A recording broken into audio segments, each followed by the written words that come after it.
Depuis en fait de très longues années, on avait un programme de fidélité qui consistait de manière assez simple à offrir en fait un plat gratuit ou un sandwich à l'achat de 10 plats ou sandwichs chez nous. Mais en fait, on s'est posé la question principalement pour deux raisons, de savoir comment devait évoluer notre programme de fidélité. Le premier, c'est qu'en fait, cette action, on se rendait compte qu'elle ne fidélisait plus du tout et que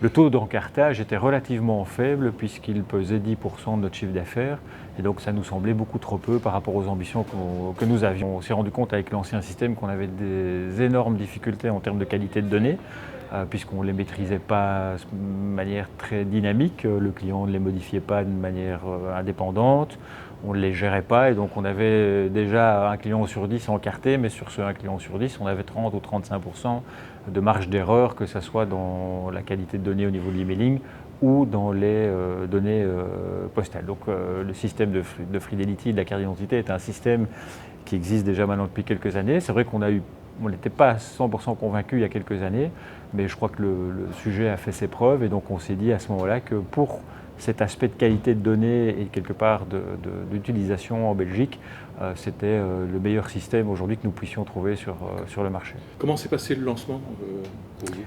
Alors le lancement s'est assez bien passé.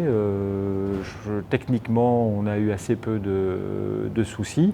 D'un point de vue consommateur, même s'il y avait un risque ou un frein au changement de la part de nos franchisés quant à l'utilisation de la carte d'identité, on s'est en fait très vite aperçu qu'il n'y avait aucun souci de ce côté-là. Quelques clients étaient indisposés par le fait de donner leur carte d'identité, mais comme la flexibilité du système le permet, à savoir un encodage même manuel en caisse sans passer par la carte d'identité, finalement c'est ça l'intérêt du système, c'est qu'il laisse une ouverture totale à la manière de pouvoir encoder. Maintenant, avec l'expérience que tu as, qu'est-ce que tu recommanderais aux gens qui veulent redynamiser un programme de fidélité existant ? La clé, c'est une forme de simplicité. Donc déjà sur le choix du programme en tant que tel, qui est évidemment indépendamment de la formule Custocentrix, mais c'est de faire quelque chose de simple parce que c'est très compliqué à expliquer au client et que finalement le client il veut quelque chose de simple. Et aussi quelque chose de relativement efficace en termes d'encodage et